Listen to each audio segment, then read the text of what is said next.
que dice que no puede descartar una intencionalidad. Es que eso es brutal, porque en un minuto dijeron, se descarta la acción de tercero. Sí. Después, el coordinador eléctrico dice, no podemos descartar que haya sido algo intencional a través de un ciberataque. Aquí es un punto que tiene ciertos matices que me parece interesante, porque ayer afloró un meme, ¿cierto? El de George Harry apagando que era una humorada, pero esa humorada desnuda una falencia súper estructural de nuestro país. Y lo que dice el coordinador eléctrico nacional es súper relevante, porque dice, acá no es que le haya tirado agua a un computador y haya generado un gran apagón, eso está descartado una persona que se haya equivocado apretando el botón errado. Pero no se descarta que a través de un ciberataque haya vulnerado, porque esto ocurrió en un computador, ¿cierto? Si nos puede explicar cómo la lógica de funcionamiento y cómo eso se puede alterar a través de un ciberataque, por ejemplo. No, en el fondo el sistema es totalmente automatizado. Y al estar automatizado, ser tecnológico, electrónico y estar conectado a redes, ya permite que cualquier persona pudiera... Ahora, no es que uno esté diciendo que haya sido eso, es decir, es una de las cientos de alternativas que pueden existir. No se puede descartar que haya sido un ciberataque, como no se puede descartar que falla mantención. Es lo que hay que identificar efectivamente qué es lo que ocasionó. Esa es otra cosa que me parece tremendamente relevante, porque nadie descarta un ciberataque. Entonces ahí uno se pregunta, ¿tan fácil es vulnerar nuestro sistema, entrar y hacer un ataque cibernético, dejarnos a todos con un tremendo apagón, o a la gran mayoría de los chilenos? Yo creo que es parte de lo que hay que analizar. No debería decir si es tan fácil o no. Uno sabe que sí, que hay personas que se dedican a hacer intervenciones, entrar al sistema, y lo hemos visto con países con mucha tecnología. Una cosa es entrar en un sistema y lo otro hacer un apagón nacional. Es parte, por eso te digo, no me atrevo a especular y decirlo, aseverarlo, que puede decir que se dijo que era un ciberataque. Puede ser una alternativa. Pero sí, con los conocimientos, con la tecnología, con el desarrollo que hay y con la innovación, es algo que no se podría descartar. Si hay agentes externos de otros países que se han vestido de policía, han sacado personas de su casa y le han hecho desaparecer, uno no puede no pensar en esa teoría. Y ahora, justo esta línea, los que ven series, hay una serie que se llama El Día Cero, que parte con un apagón en Estados Unidos y comienza a quedar las cosas. O sea, son cosas que están ahí, en la narrativa del cine, de las series, pero también en la realidad. Y eso lo dejó vulnerable el día de ayer, esta situación. Yo creo que todos los que de alguna u otra manera les tocó vivir, primero, la gran mayoría sin pila, ¿cierto? O pagar en el comercio con las tarjetas de débito, nadie tenía efectivo, por ejemplo. Una serie de elementos que hacen que uno se sintió súper vulnerable. Yo no tenía linterna, por ejemplo. Venía llegando un viaje, no tenía linterna ni pila, vela, por ejemplo. Tuve que empezar a vela. Tuve que comprar vela, no tenía nada más. Rételo, y así una serie... Rételo al tiro. Sí, pero con cuidado y responsabilidad, si no puede también. Pero es que mira, que ahí de nuevo, lo mismo que nos pasa cada vez que hay un sismo, alguna situación compleja, siempre hablamos y como que cada vez lo decimos y como que parece que cada vez se nos olvidará. Es importante tener estas medidas de seguridad, una radio a pila para informarse de lo que está ocurriendo. Hoy día hay radios que funcionan con luz del sol, con energía solar, lo mismo las linternas. Hay que estar preparado para este tipo de cosas, porque si de cada 10 desgracias, 9 eligen Chile. Entonces, si no es un corte de luz masivo como el de ayer, va a ser un terremoto, va a ser un tsunami, va a ser un volcán. Hay muchas cosas. Ayer, en un minuto, cuando empieza esto, estábamos todos todavía con señal celular, pero pues ahora sabemos que las antenas celulares tienen una batería que se agota, y eso a las 7 de la tarde ya no quedaba nada y se empezaron a caer las comunicaciones. Entonces también hay vulnerabilidad. Sí. Yo creo que es importante, ojalá ir atesorando cierto aprendizaje.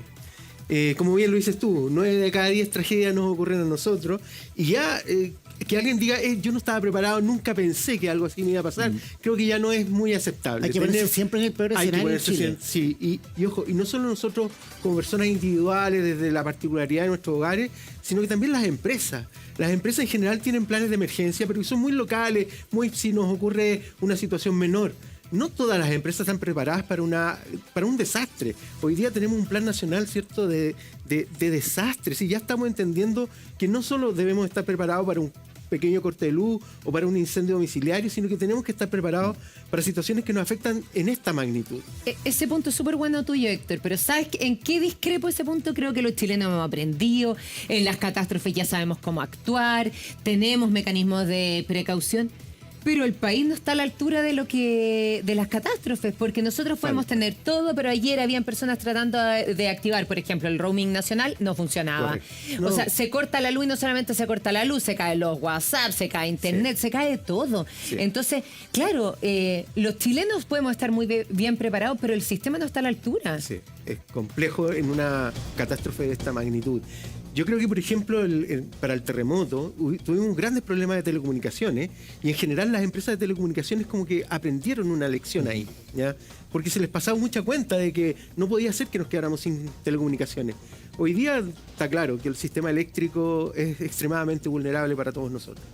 Se hablaba ayer también de la alerta SAE, que por qué no se utilizó este servicio de mensajería para informarle a la población de lo que estaba ocurriendo, desde el hecho de que había un toque de queda, un estado de excepción.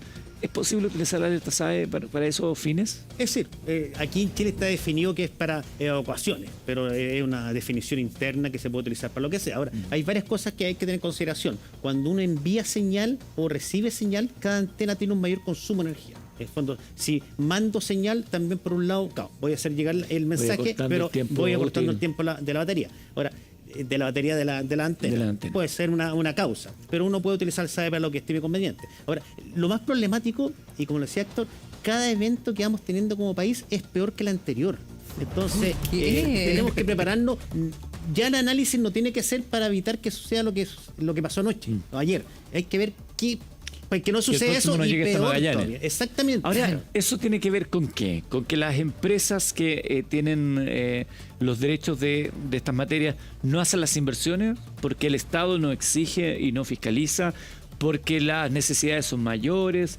¿Por dónde pasa esto que hoy día enfrentemos desafíos mayores que antes? Hay que tener una clara definición y una matriz de riesgo. Eso es muy importante. Cuando uno tiene una matriz de riesgo, coloca la posibilidad de que el evento que ocurra, y si ese evento ocurriese, claro, cuál es el nivel que pudiera afectar a la población. Aquí hay que ver qué matriz de riesgo se utilizó. A lo mejor dijeron que esto era improbable y nivel de ocurrencia, afectación medio.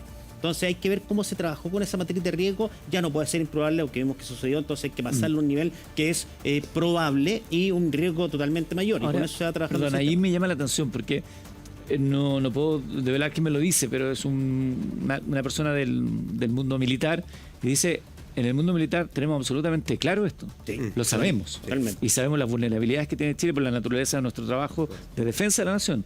Y esta información, si la tenemos nosotros, ¿cómo no la van a tener el Estado de Chile a través de los sucesivos gobiernos que administran el Estado de Chile? Entonces, si nosotros tenemos esto, ¿por qué no se ha puesto la lupa o el foco ahí? Él apuntaba, por eso, por la naturaleza de lo que me está diciendo, no puedo revelar quién es, a una negligencia por parte del Estado para entender también las alertas que se le han dado desde otras áreas de la defensa nacional. Ahí tuve una falencia que es muy importante, que es la integración de todos los integrantes que tiene el país, donde la parte de inteligencia tiene mucha información que entregar, y no hablar del concepto de inteligencia solamente para guerra, sino que para este tipo de cosas, donde se puedan realmente, cuando uno habla de infraestructura crítica, saber efectivamente cuál es el nivel de criticidad de esa infraestructura en base a la posibilidad que eso pueda tener un daño o un ataque. Entonces es como cuando uno habla de gestión de riesgos, separarlo de la parte delictual. Claro. Hay que juntarlo. Los incendios forestales usualmente son delictuales por alguien que lo hizo. La gente no quiere abandonar la casa para que se la reconstruyan porque tiene pánico a que le tomen el terreno. Entonces hay que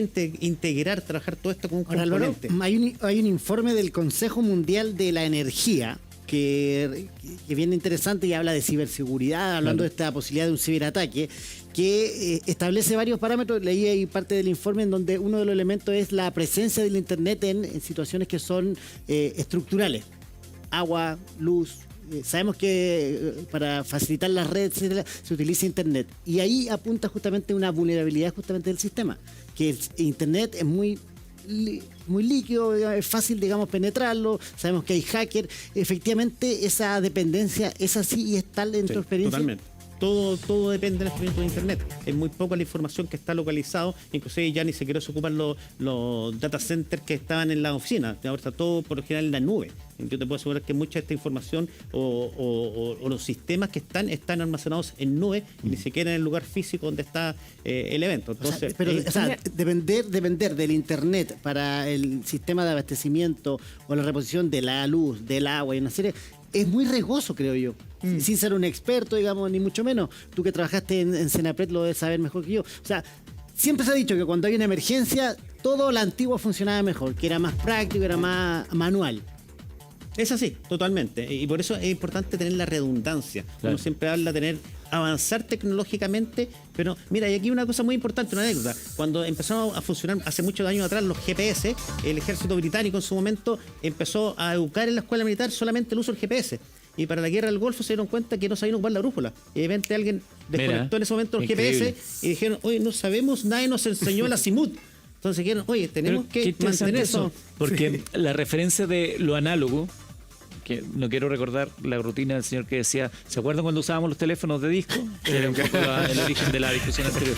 Pero la mantención de lo análogo como un backup es sumamente importante. Lo que dice aquí Simón, dice, depender de Internet. Claro, Internet hoy día es, y lo que entendemos por Internet, ¿no? La red de computadoras a nivel global, satelital, etcétera, es la forma quizás más eficiente, pero se puede tener una línea de respaldo, quizás habría que investigarlo. Se pueden previsualizar esos escenarios, quizás, porque no hay que descartar cualquier tipo de escenario. Cuando uno habla de un escenario bélico, uno dice, no, pero ¿cómo que están hablando de una guerra? Pero no sabemos. Obvio, pues hay que estar preparado. Nadie la quiere, la hipótesis bélica 1, 2, 3, 4 son distintas y uno se pone en todos los escenarios. Claro. En este caso hay que trabajar con el peor de los escenarios y invertir como que fuera lo peor que puede pasar, en eso hay que invertir. Mira, yo ya estaba en un restaurante, perdón, a la hora de esto, y había pedido un té. No me pudieron servir el té, se cortó la luz, no sabía uno, porque todos los sistemas eran eléctricos. No tenían una tetera. No había tetera. Una que tiene la tetera en la casa, ¿viste? Madre de 5 criaturas.